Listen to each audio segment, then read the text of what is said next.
moving from the intrapersonal to the interpersonal.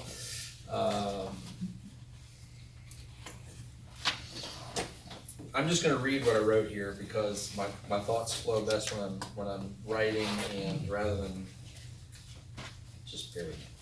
Where are you reading from? From here, from me. What I wrote for myself that I wanted to share with you guys. I shared with you that after Pastor Jesse asked me to come, I quickly realized that I was going to need to change my focus regarding spiritual warfare from the intrapersonal, right, the profoundly deep, that and relating to the individual, to the interpersonal.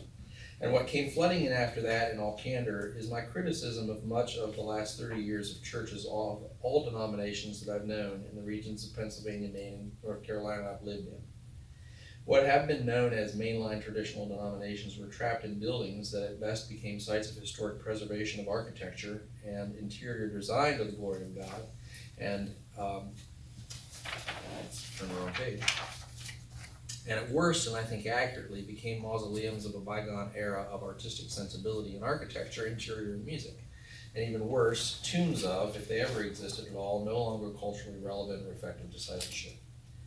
Well, into that void stepped the emergent church movement, auspiciously purporting to be better informed and ready to transform contemporary culture than the mainline traditional denominations. Sadly, they chose to build a bridge to the contemporary culture by becoming the contemporary culture through seeker-friendly means, which made the church the people's house where God was welcomed, rather than God's house where the people were welcomed. What also came with the emergent church movement was the explosion of church planting, and with that came focus-absorbing processes of building a building, or the focus-absorbing process of administrating. Basically, running a nonprofit business, managing facilities, staff, volunteers, material resources, time, and money. I'm not saying it doesn't still happen, but when was the last time you heard of a church building a hospital or an orphanage in their community? But in Maine, before we moved, and since we've been to North Carolina, there are new church buildings being erected left and right. I don't know how it is down here. It's something similar. Yeah. And with all They're this, all in the schools. Yeah. That's where they are. Not built much. with theaters, Occupied. and there you go. With all this newness comes a church's absolutely essential inward focus. So I'm not criticizing that, and I can't know who's leading a church under the guise of the spirit of their own ego. So, caveat. It's an essential inward focus. After all, the new church is now a business, and as an owner of two businesses, I know that businesses are like infants and puppies. They're in a state of perpetual need and change, and yet never growing up to be able to take care of themselves. They are an abyss of demand to be tended, or they die. And with that demand of focus, where's the time, energy, and resources to look outward? Beyond that, any well-intentioned, outwardly focused church will be set upon by Satan through all sorts of tactics to be sure that the church is rendered impotent. And one way he does that time and again, and I've seen it as both a leader in laity and church staff, is through division. And so back to what came flooding in. My criticism of the church, with my stream of thought ending at, churches are hotbeds of infighting and division. That's not comprehensively true, but that's where my brain ended up. So I began to contemplate a starting point to address the new material that I'd have to research and write. It seemed quite clear to me that for me to be of service to you in a truly complete and helpful way, we would need to look at what intimate community truly is and what the reality of true communities face in order to survive. So at this point, I realized something I never realized before, that God had experientially prepared me to write on this topic well in advance of Pastor Jesse ever asking me to come serve you folks. So my dad was a United Methodist pastor, and he was a camp dean. So I went as a camper 3rd, 4th grade, and then 5th grade I was like a tag-along, 6th grade I was a tag-along, and then I became a junior counselor, and then she and I met at that week of church camp. Trace Diaz, do they have like Walk to Emmaus or Cursillo or something Great like Banquet. that? Great banquet. There you go. So I went through that, and I was invited to be table leader and music minister, and then from there I got an invitation to serve in Kairos, which is basically that whole program inside the prisons, where we spent 6 months building intimate community before we even set foot in a prison. So I've lived and learned and felt the life in community for years, and for years before I began reflecting on community in preparation for my time with you. So at this point I need to share with you that God often has me completely figuring things out before he permits me to understand things in a simple and succinct way. I had to laugh. I wrote the sections of this material out of order of how you're experiencing it. And so as I was building my bridging statements and ideas to tie this weekend's big ideas together and make the transitions flow, the very last thing I did, believe it or not, was Google missional community. and when I did this is what Wikipedia said to me. A missional community is a group of people about the size of an extended family who are united through Christian community around a common service and witness to a particular neighborhood or network of relationships. The missional community does not exist for anything less than making disciples of Jesus among those networks and neighborhoods. The participants of missional communities find their primary identity of church within the missional community rather than a larger worship service or small group. In essence, this group of people becomes a close-knit spiritual family on mission together. And this is one of the ways that God has always communicated with me. Rather than being at the front of the process so I can say, go this way, he meets me at the end with a laugh and a slap on the back saying, you got it. So let's look at communication. And I'm just going to read off of some things here. The root word of communication in Latin is communicare, which means to share or to make common. Communication is defined as the process of understanding and sharing meaning. Community building and community expansion, which is really what your missional community is about, expanding the community of God, happens in no other way than communication. Our mere presence to another person sends a message.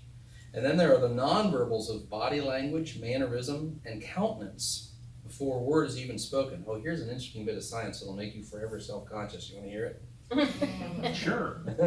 No, right? Twice about that. Your brain is cross-wired, right? So the right hemisphere of your brain runs the left side of your body and vice versa.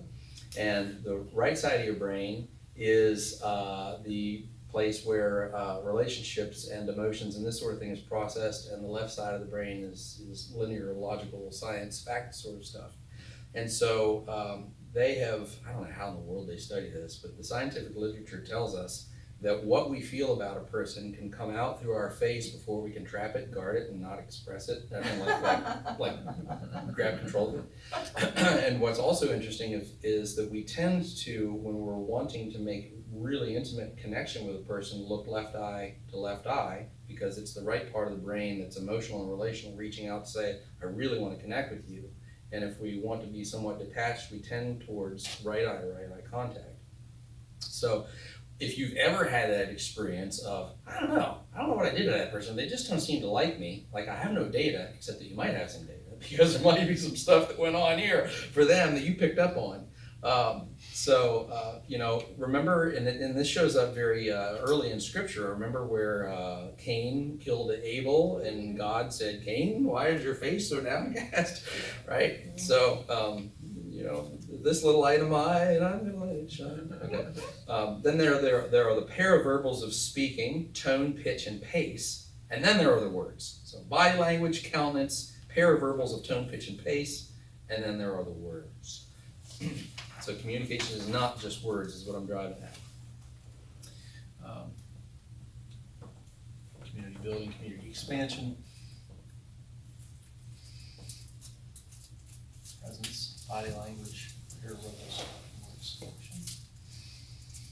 All right. So let's talk we talked a little bit about empathy last night. I defined it as the momentary crucifixion of self, by which I'm either inquisitive about you to gain information about you so I can love you better, or I'm already running through the catalog of what I already know about you and seeing things through your eyes as best as I'm creatively able. So this is in a nutshell, what I teach my clients. Anytime we have an unpleasant emotion, by the way, this is my little soapbox moment. I don't like talking about feelings as good and positive and bad and negative. Feelings simply are. What we do with them can become destructive or difficult. Rather, feelings are simply pleasant or unpleasant. So anytime we have an unpleasant emotion, it's because something that we value has been threatened or trespassed against. And values can be usually boiled down to very succinct traits, characteristics, or fruit of the Spirit. So if you say, well, I really valued you being, home at 4:30 when I told you to be, that's a script. Like, that's your script. And the script of you being home at 4:30 would have gotten you what? Well, perhaps I would have had help, or I miss you and I wanted to feel connected. So usually you can boil these things down to a very succinct trait, characteristic or fruit of the Spirit. When I have done marital counseling in the past, a lot of times what I'll hear from Christian women is that they want to feel cherished and they want to feel safe. What I hear from Christian men is they want to be admired, and believe it or not, they want to be sexually desired. Those are like top two. So a little bit of marital stuff out there, but you can usually boil this stuff down to, like I said, traits, characteristics, or fruit of the Spirit. So transformative communication only occurs in empathy, not only what the other person is feeling, but why. And the reason why it becomes transformative is once I understand what really matters to you, then I can do something about it. If you simply feel a certain way, I can say, "Oh, I'm sorry, you're feeling a certain way." Then that can be empathetic, but it becomes transformative when I take that information and I do something with it. When you understand their value. So thinking out into the neighborhood focus that we're going to have later on today is you look at these, I don't know, subdivisions or neighborhoods or whatever they are, like sort of asking yourself, what are the needs of this community? You and I have been listening to this podcast series called Serial, and it's an investigative telling of a story. And I listened to the third series called Nice White Parents, about the involvement of white parents in the New York City and the Brooklyn school districts over the last 20 or 30 years. And I listened to that stuff to challenge myself to take other people's perspective, because it's really easy for me to lock in and think that I'm right and I'm okay. So I didn't agree with everything that I heard, but it really did challenge me to be empathic. Okay, if I took this other person's vantage point on this particular matter, can I at least understand how they got there, even though I don't agree with their conclusion? And that's a big deal. If you can understand how a person got there, then you can potentially cooperate with them to work out a different outcome. So that may be something that you would want to prayerfully consider and maybe interview and ask in the neighborhoods, like, what's the need around here? Because what we learned through that podcast is that the white parents would go into these school districts and assume what was needed, rather than asking the people that had already been there what their greatest need was. Talked last night, empathy being a momentary crucifixion of self. And in truly loving conversation, you take turns. When I do marital counseling, I always put the burden on the husband to do this first. You die to yourself first to understand your wife. That's what leadership is. But then it should be reciprocated. And I understand that sometimes it isn't, because there's a root of selfishness, or there's an insurmountable pain in the moment. But sooner or later, the wife ought to be saying, let me die to all of my vantage points and understand where you're coming from. Negotiating meaning. Imagine that you were visiting, I took this off of an internet article and I forgot to cite it, so this isn't my idea. This is somebody else's idea. Imagine that you're visiting Atlanta, Georgia, you go to a restaurant for dinner. When asked if you want a Coke, you reply, sure. And the waiter may then ask you again, well, what kind? And you may reply, Coke. And the waiter may ask a third time, well, what kind of soft drink would you like? The misunderstanding in this example is that in Atlanta, the home of Coca-Cola, most soft drinks are generically referred to as Coke. So when you order a soft drink, you need to specify what type, even if you wish to order a beverage that's not a cola or even made by Coca-Cola.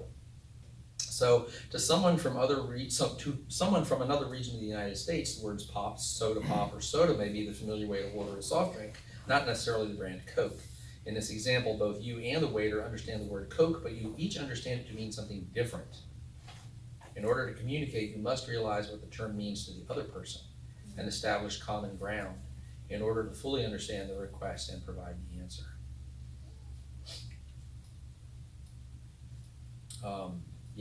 I have all kinds of thoughts around that. If you start having spiritual or religious conversations with people out in the neighborhoods, like, don't assume that the words you're using mean the same thing to them if they even know what you're talking about. Which is, I think, why Jesus spoke so brilliantly in parables, right? In word pictures and metaphors. Because we carry the multiple meanings of words, gestures, and ideas within us, we can use a dictionary to guide us, but we still need to negotiate meaning. Remember last night where I said, let me differentiate between sympathy and empathy. You might find that in thesaurus, they're side by side, but I've made, for the purpose of our discussion, a distinction between sympathy and empathy. Sympathy is I've had the same experience, empathy is I need to creatively understand your experience. So maybe it creates a little bit of an artificial world, but at least now we're speaking the same language.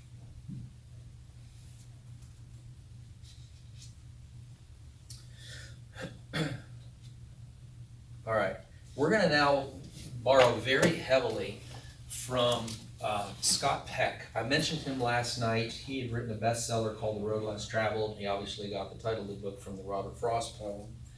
I have an enormous amount of respect for the man. He's dead now. He was very bright, psychiatrist and best-selling author, educated at Harvard, Case Western Reserve, served in administrative posts in the government, was a psychiatrist in private practice, and he basically tried a bunch of the world's religions and became a disciple of Jesus Christ in the later years of his life, and began working with the Foundation for Community Encouragement, a nonprofit organization that he and his wife Lily founded in 1984. And he began to explore what does intimate, authentic community look like. And he wrote a book called The Different Drum. So we're going to be borrowing heavily from this resource. I had actually read this as a younger man in my 20s, and I was so self-focused, I didn't understand the brilliance of what I was reading. But as I was asked to come do this, God was like, you need to go back and reread that book. I was like, now that I'm an older guy, I'm like, holy cow, there's a lot of awesome stuff in here. When you start thinking about other people and not just you. So I'm actually going to share from the end of the book the thought that led me to write this whole preface around the emergent church. While Peck ended his book with this commentary, it will serve as an opening to the topic of intimate community. So, story time with Uncle Lance here again. As I travel through the country, I find many of the clergy in the state of near despair. Most are intensely aware of a lack of community in their congregations. They suffer it not only in their role as leaders, but also as individual humans. They do not feel in community with their own congregations. They look for community outside their congregation, but seldom find it. They virtually never feel free to speak their minds to their own flocks or wholeheartedly to preach the gospel in light of their own understanding. When they ask me what to do, I suggest that they must begin by exacting from their congregation a commitment to stay there, to be faithful to one another. Quote, how can you possibly feel free to preach the gospel, I ask, when you are afraid that it will drive them away? If it drives them away, the numbers will go down, the budget will be pared, and your bishop will be angry. You will be labeled a failure in your role. The first thing you must work on is to obtain a commitment from your parishioners to stay. That's where community must begin. But such advice is not easily taken. We still live in the age of rugged individualism. Individuals should be free to come and go as they please, should they not?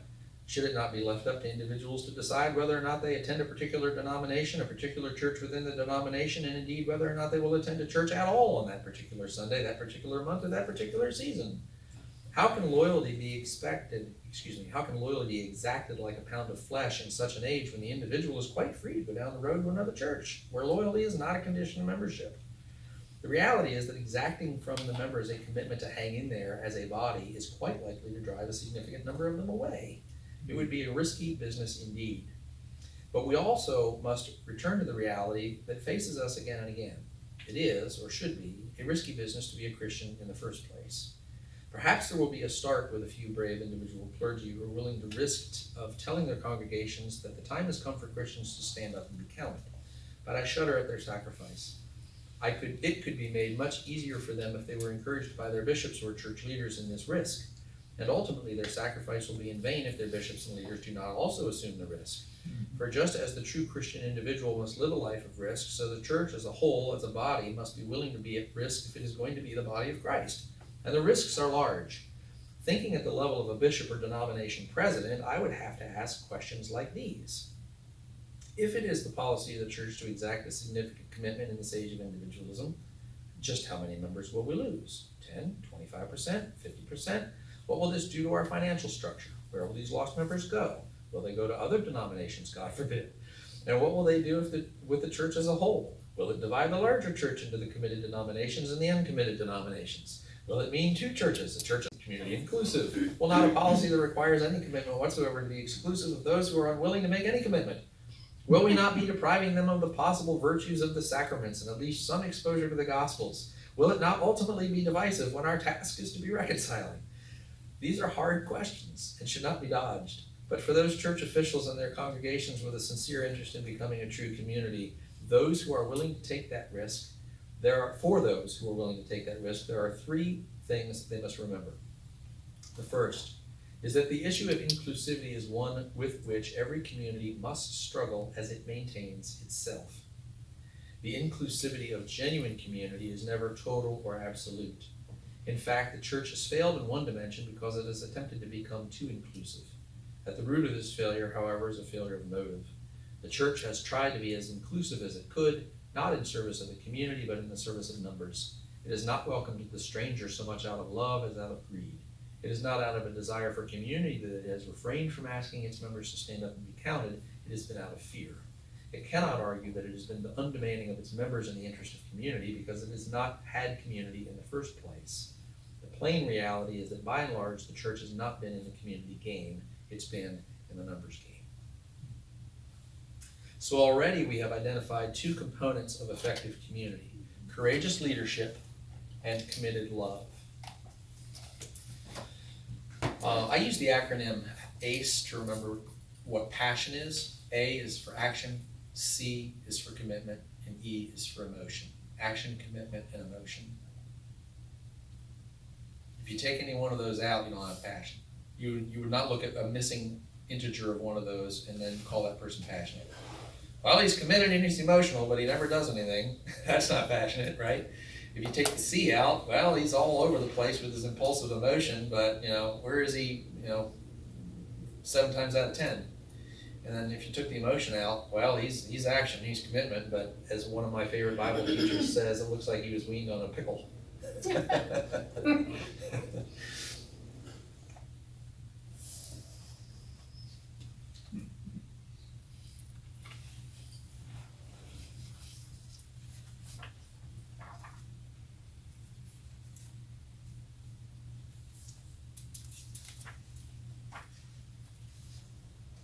All right, this is Peck again, page 59, just 2 paragraphs.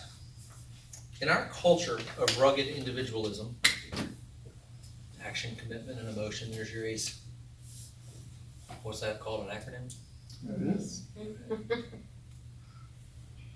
All right. In our culture of rugged individualism, in which we generally feel that we dare not be honest about ourselves, even with the person in the pew next to us, we bandy around the word community. We apply it to almost any collection of individuals: town, church, synagogue, fraternal organization, apartment complex, professional association, regardless of how poorly those individuals communicate with each other. It is a false use of the word. If we are going to use the word meaningfully, we must restrict it to a group of individuals who have learned how to communicate honestly with each other. Let me dissect this for you. To me, honesty has an element of self-initiating self-disclosure. If you ask me a specific question, dear, did you eat the last Oreo last night? I might say, no. When the honest answer would have been, I ate it this morning. But you asked me about last night, and I didn't eat it last night. Okay, so you can be truthful and not honest. Honest is, what's the spirit of the question, and let me be forthcoming with it. Let me be self-disclosing about it. So coming back to this now, if we're going to use the word meaningfully, we must restrict it to a group of individuals who have learned how to communicate honestly with each other, whose relationships go deeper than the masks of their composure, and who have developed some significant commitment to rejoice together and mourn together, to delight in each other and make others' conditions our own. But what then does such a rare group look like? How does it function? And what is a true definition of community?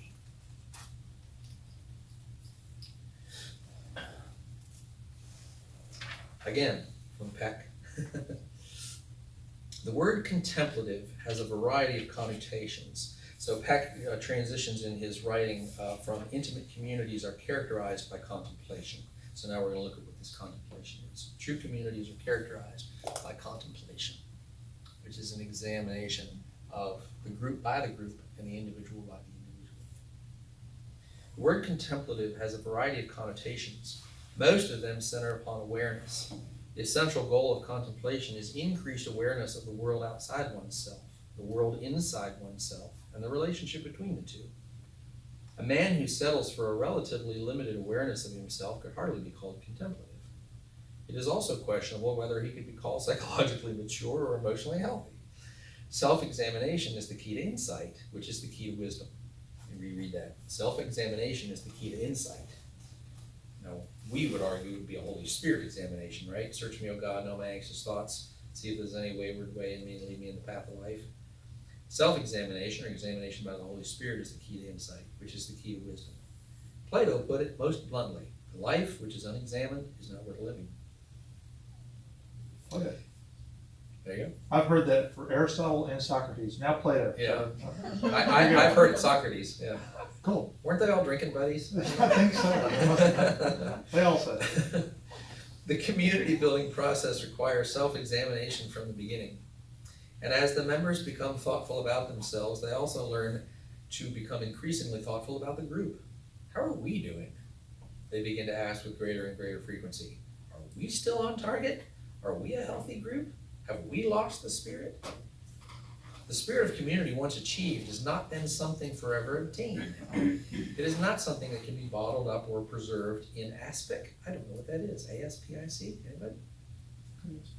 It's a preservative, isn't ASPIC. Preserved in aspic. ASPIC.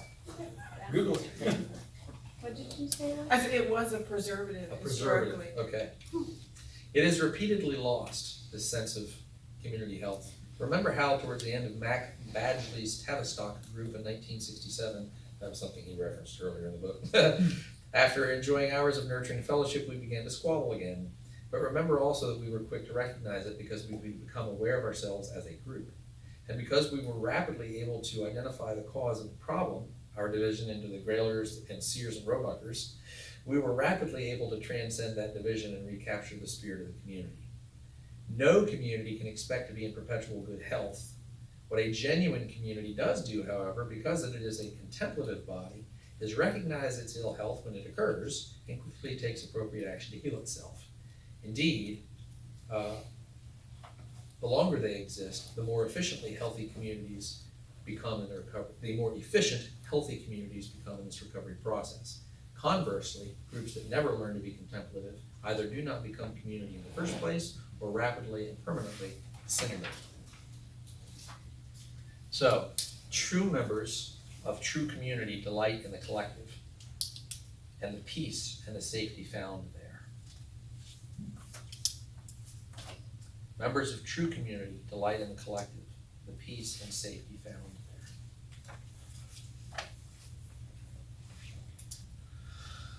So I mentioned earlier about division. So we're going to start looking at some of the ways that division can come into a group.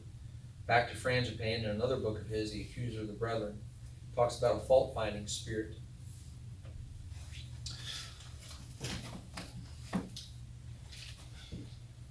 This is the Frangipane book. But you can tell that they're not monstrosities, but they're very potent.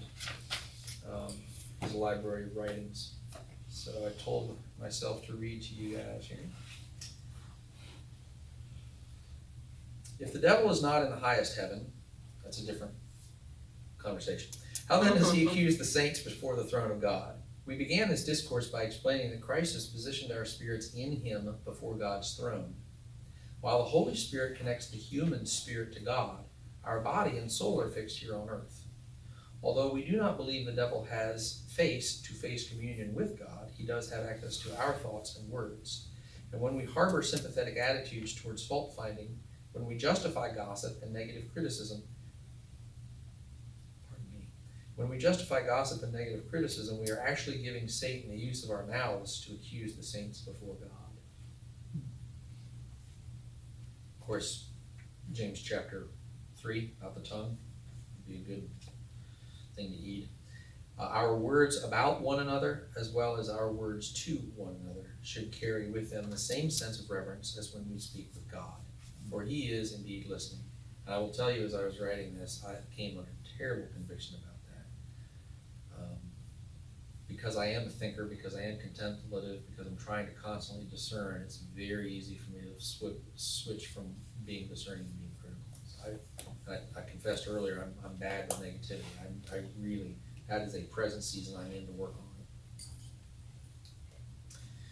it. All right. So those are some thoughts around not being an ally to the accuser of the brethren, when the brethren is the person you're in a group with. So these are some of the ways that we cooperate with each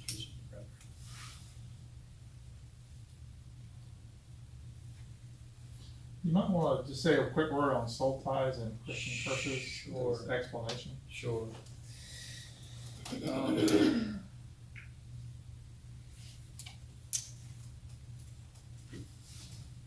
Let me start with the activating of Christian curses. I told you guys yesterday that I was involved in a church that became spiritually abusive. And in the course of trying to get untangled from all that, the Lord led me to a book by Dennis Kramer called Breaking Christian Curses, which is provocatively titled.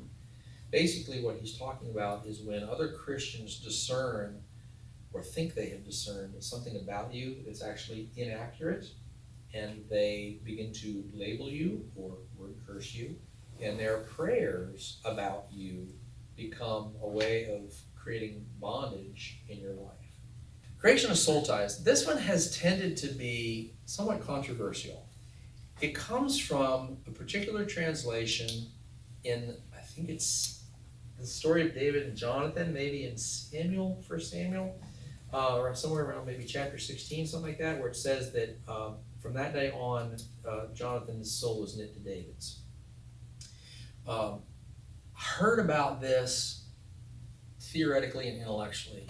I wasn't fully on board. And then I was doing some inner healing prayer work with a married couple. And I'll tell you the story. And it was basically this experience that sealed for me that these things are real.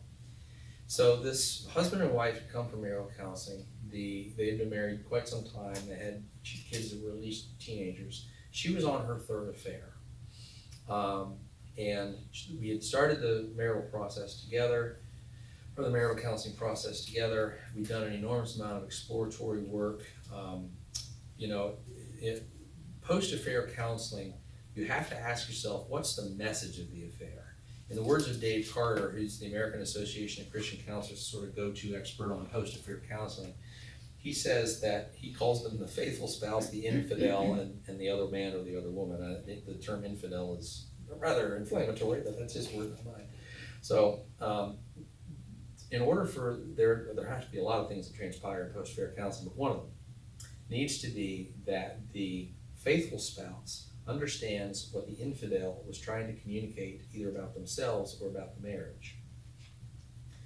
And so at some point, after all the initial upset and accusations and desires to control, usually, we have to get to the point where we say, it doesn't justify what this person did as an infidelity. We have to understand where it came from and why they did it. We have to understand the message of the affair.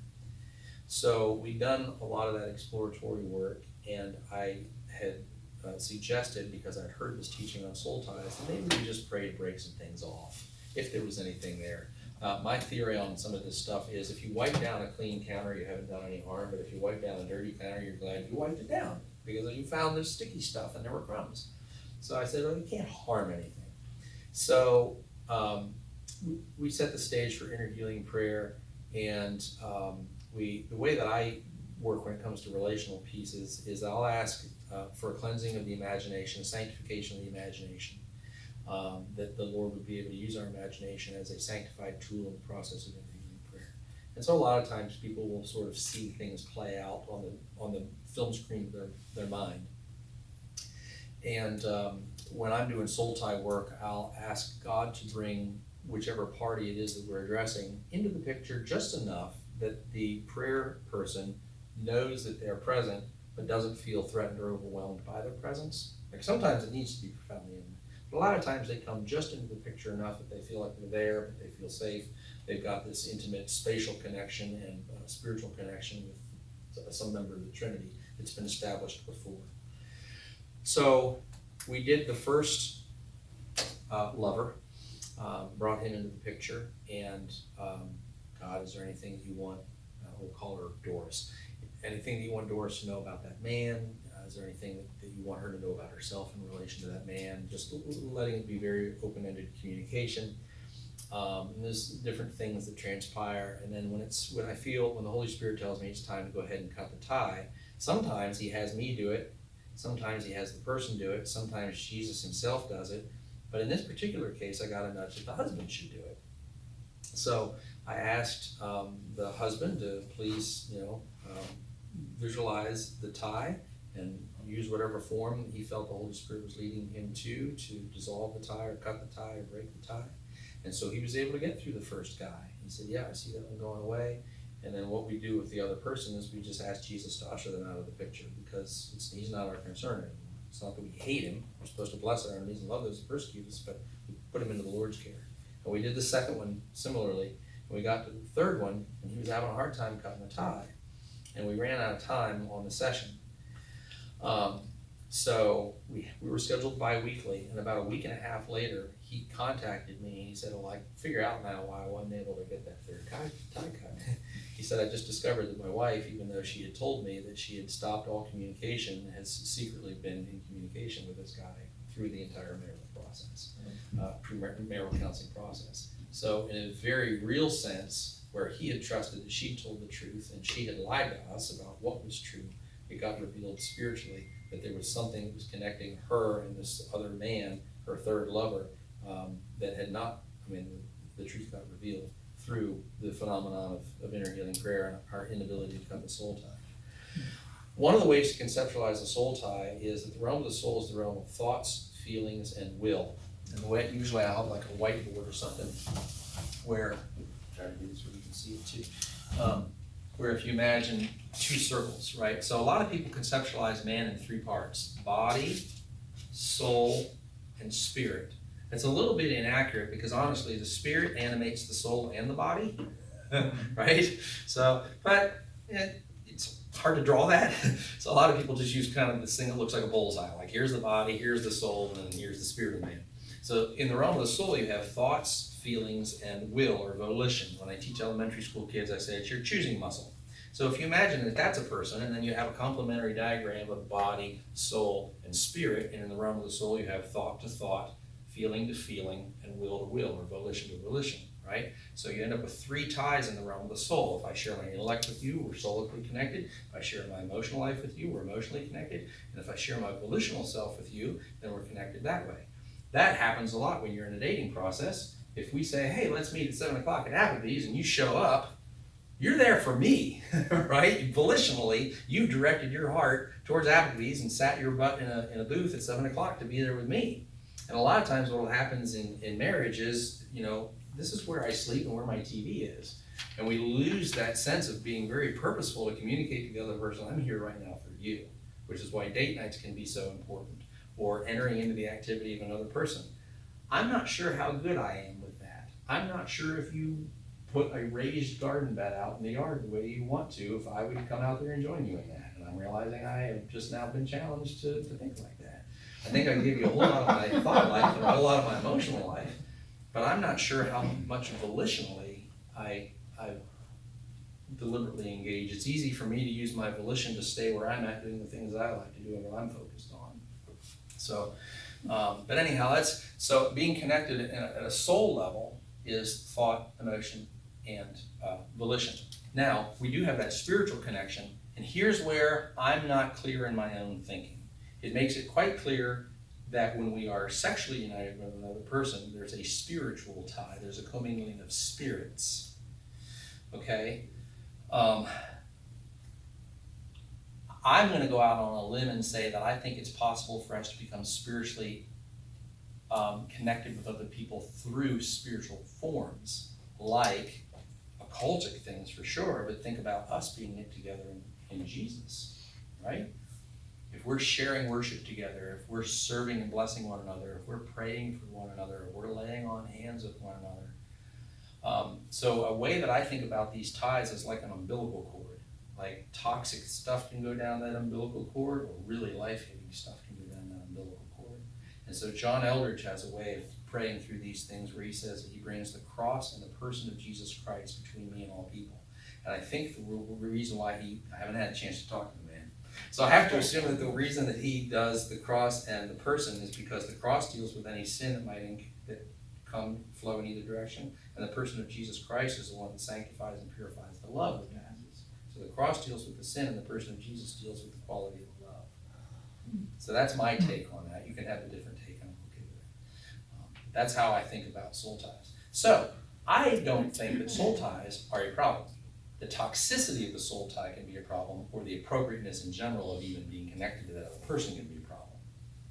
But I think, if I always go back into Eden, Because remember, Satan is not a creator, he's a perverter. He can only distort that which exists. So whenever I get confused about what something ought to be, I go all the way back to Eden, and I say, okay, what was the original intention? Like, this thing exists. In the unadulterated, unfallen nature of this thing, what would it look like?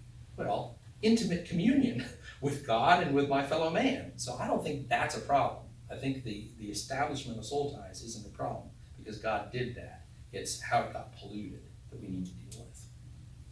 Does that help?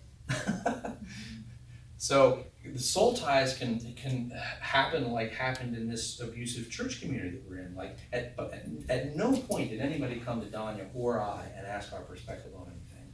Yeah. Seeds of ideas were planted, and all of the conversation happened without our participation. They got knit together one to another solidly through their conversation, their intellect, their emotion, and then ultimately by signing this 4-page letter, they volitionally cooperated with one another, putting their signatures to it, right? So that's how soul ties can be created through, in some really destructive ways. So I didn't bring it, but I normally have a white binder of stuff that's like my private arsenal of spiritual warfare stuff, like the stuff that when you need that vitamin B12 shot or you need that bazooka, right? So I've got some stuff that I keep in the front pocket of that white binder, and about every 4 to 6 months, I'll just pull that stuff out and I'll clean house. So we're just gonna, what is it, fumigate, right? We're gonna set a bomb off and just fumigate. Any little roaches hanging out in the corners, they're gonna be gone. And so I use that regularly, breaking Christian curses to deal with that. So can you talk a little bit about maybe any differences between breaking curses and soul ties and practicality of that, simply?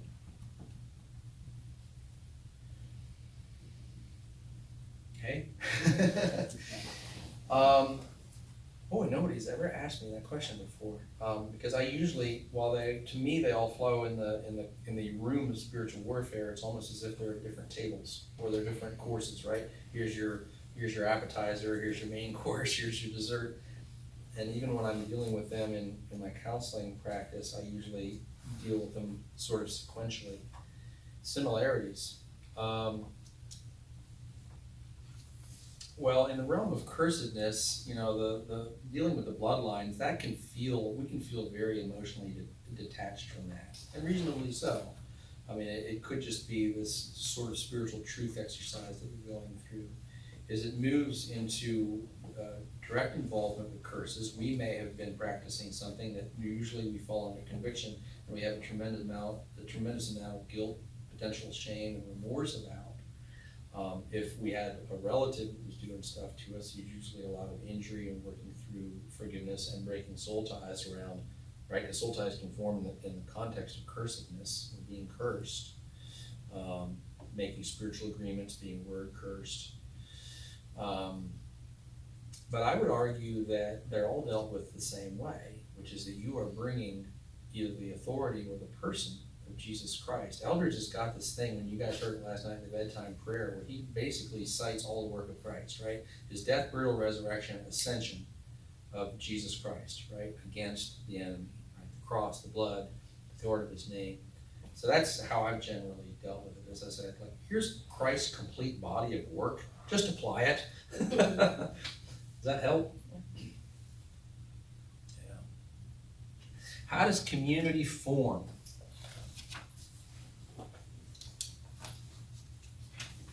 I actually have a note here.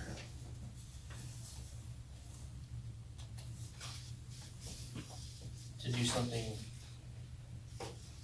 different. So I must have gotten out of sequence with myself at one moment here.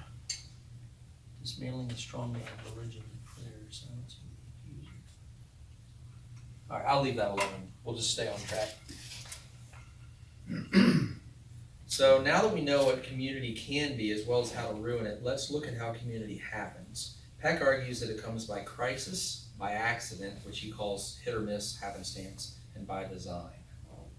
Crisis, hit or miss, happenstance, or by design. How does community form? You guys have obviously by design.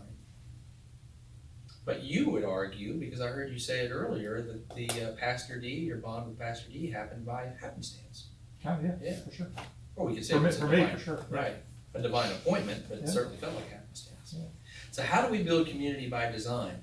Collecting people is easy, but what is hard is going from pseudo-community into real community. I'll talk about that in a moment. So creating community by design, these are, and I'm crediting Peck heavily obviously here. Pseudo-community. Remember the MTV show, The Real World? This was their tagline. This is the true story of 7 strangers picked to live in a house and have their lives taped and find out what happens when people stop being polite and start getting real. All the nicey nice falls away. You see this happen brilliantly in that old movie, The Breakfast Club, right? Everybody just kind of stayed in place, and then it started breaking down. They went into chaos. During chaos, people let their individuality fly, and the group seeks to obliterate it, to heal and convert everyone to normalcy. Well, who gets so terminal?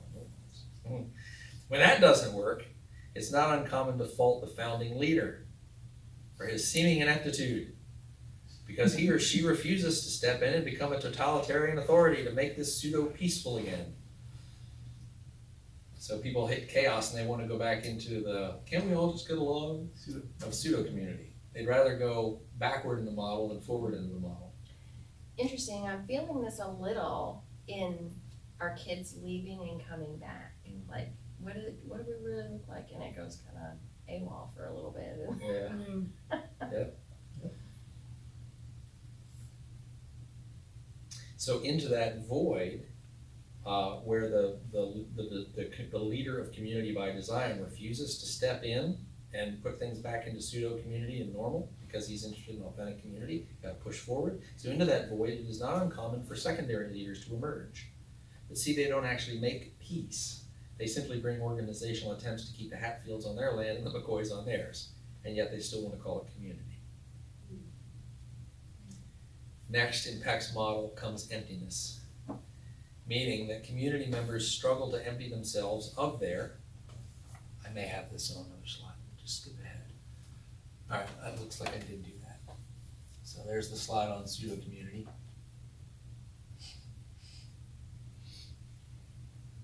Here's the slide on chaos. Individuality surfaces, efforts to start to obliterate individuality. Blame the leader and secondary leaders emerge.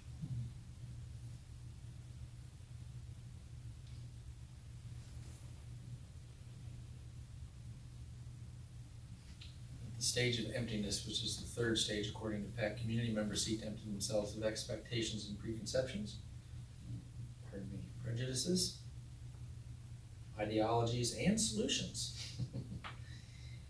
And the manifesting need to heal, convert, fix, and solve, which is ultimately just a need to control.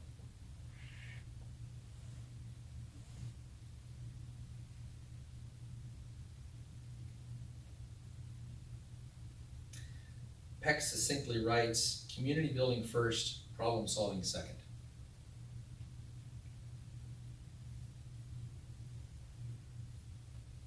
I think you see this in the military. Here's a group of dudes. We are one. Then we go.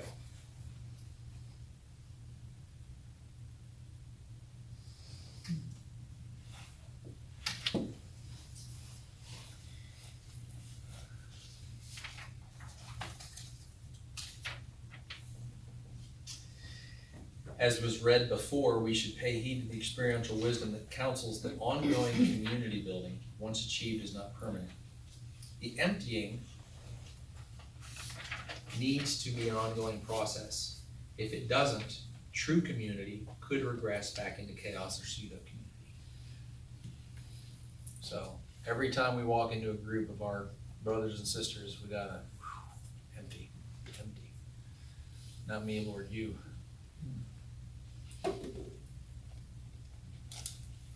Authentic community is always in danger of regressing back into chaos or pseudo-community.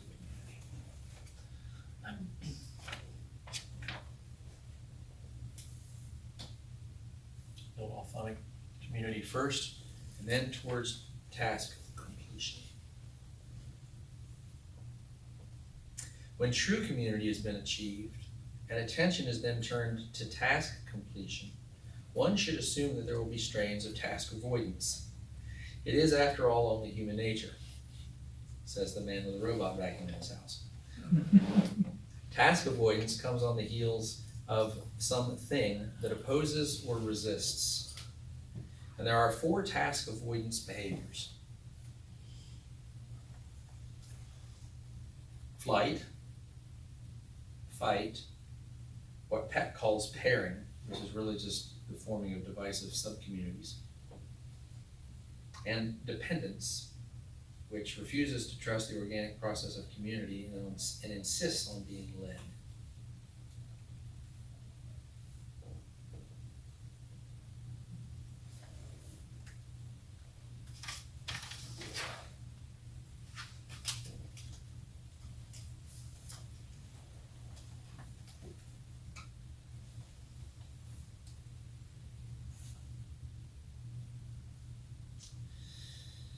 Because it is so important in community making, participants should be prepared for the commitment they will be required to make. Participants in my workshops are given advance notice in writing not only that the purpose of their gathering will be to build themselves into a community, but also the process of doing so is likely to be difficult or painful. They're instructed before they arrive concerning the need to stay with the process and ride out the storm. As soon as they convene, I repeat the instruction. There's only one major rule: you can't drop out. Since some people need an escape route, I'm careful to add that I have no guns, whips, chains, or shackles to enforce this commitment. But each one of us is responsible for the success of this group, I continue. If you are unhappy with the way things are going, and you will be, it is your responsibility to speak up and voice your dissatisfaction rather than simply pick up your marbles and quietly leave. The expectation is that we will hang in together through periods of doubt, anxiety, anger, depression, and even despair.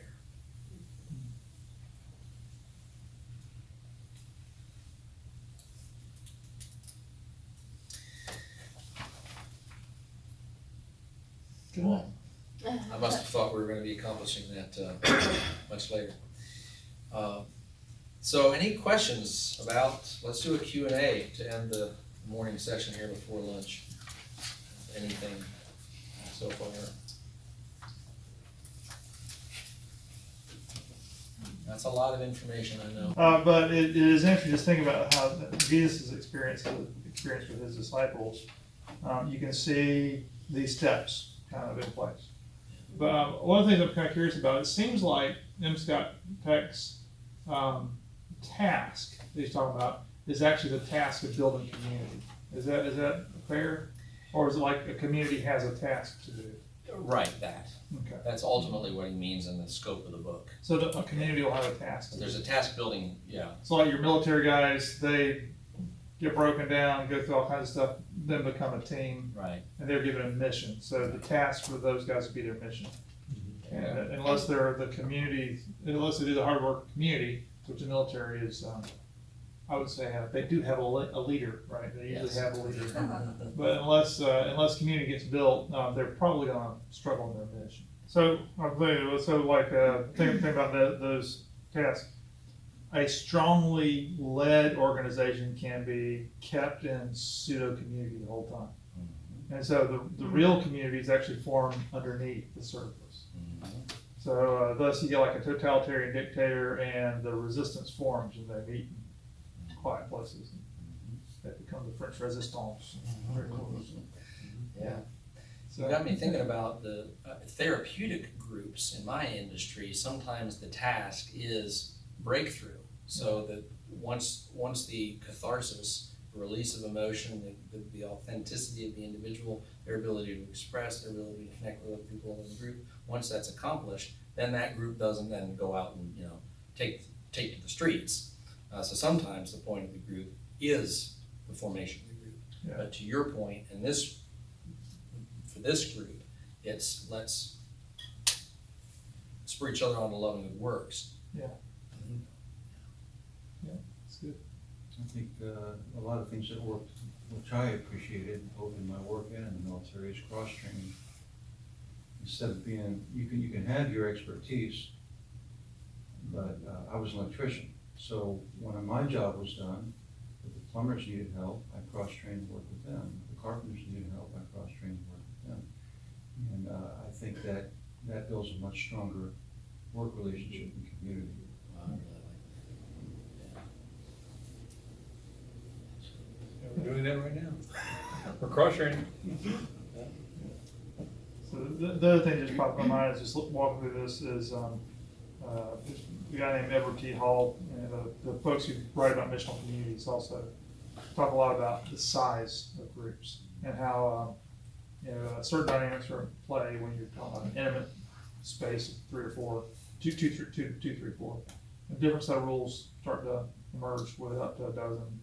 And then there's a social space size, which is ignored in most churches, they kind of make the case, which is about 15 to 50. And then public space, which gets almost all the energy and attention in kind of traditional churches. That's basically 80 or more, where you can be anonymous. And so that social space size is the target for missional communities by theory anyway. Okay, what did you say, the 15 to 50? 15 to 50, yeah. And just the dynamics that show up there. Because it actually allows for subgroups, but it's also small enough that you maintain unity and commonality and everybody knows each other. And it's kind of interesting because a lot of church plants will never get out of the social space group.